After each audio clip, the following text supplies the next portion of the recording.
Alrighty. Hey everyone, thank you for joining me today. Hopefully today's topic will be a little bit interesting to you guys. I'm going to be talking about the robbery of Led Zeppelin in 1973 at the Madison Square Garden venue. I'll kind of get into some theories about what happened to the money and what might have what might have happened with everything and how it kind of ended in a tragedy.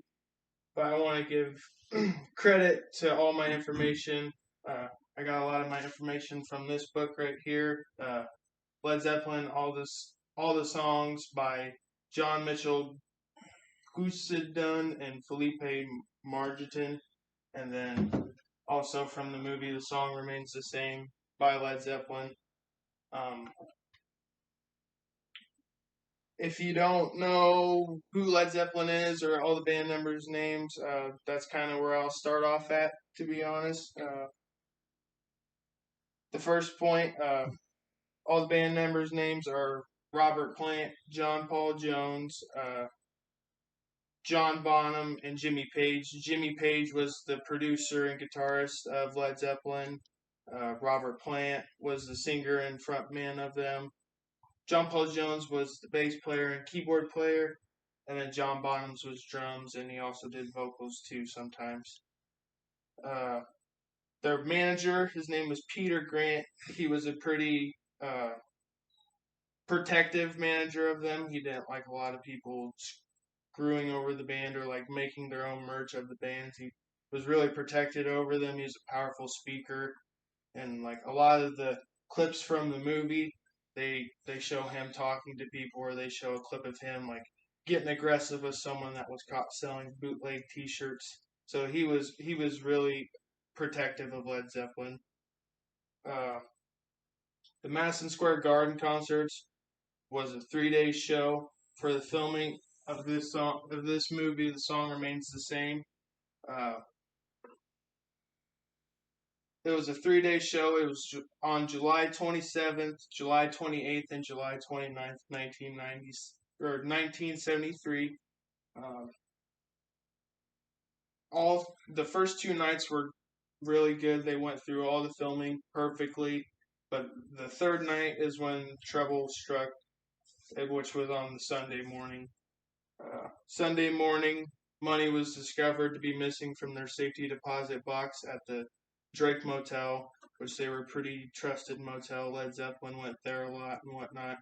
They trust the employees. They'd been there many times, so they weren't suspicious of anyone from the hotel stealing anything from it. But a grand total of $203,800 to be exact, and the band's passports was all taken from the safety deposit box that morning, and they still had a show go on that night.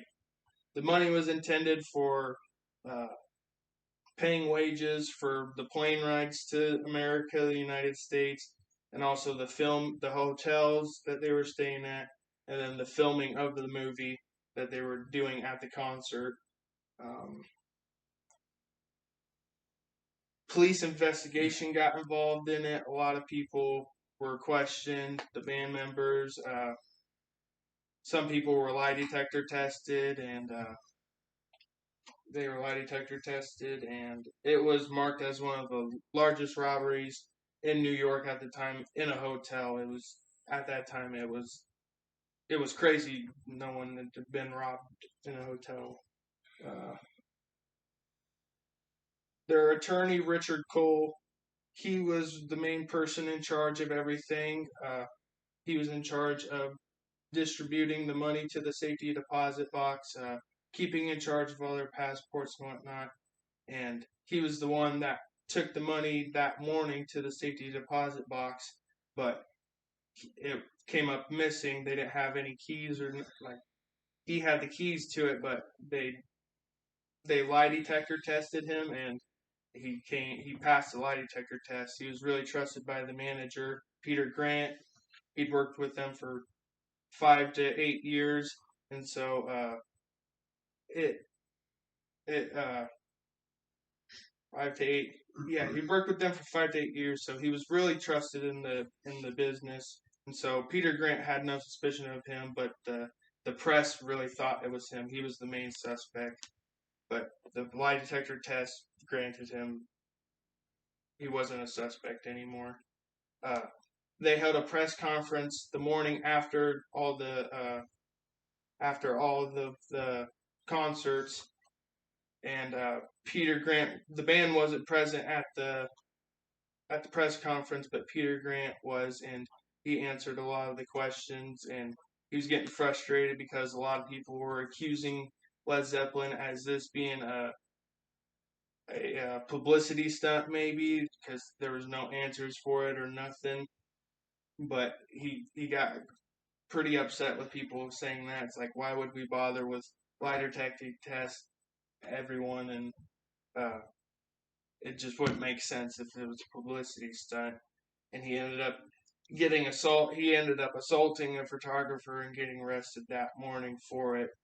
And so there was a lot of accusations. There was a theory that maybe Peter Grant was involved in it, but yet again, he was really trusted by the band. He was there with them from the very beginning, so it was hard to match that up with him. And he took a lie detector test too, and it wasn't him. So the disappearance is still a mystery today. It's still not been solved. It's marked in the police investigation as unsolved.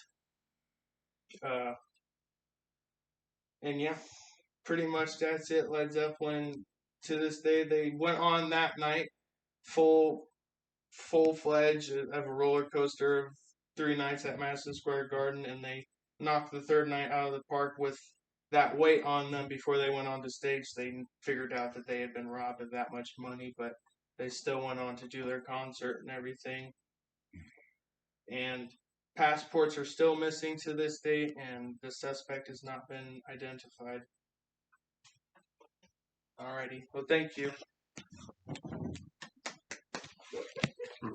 Can I go ahead?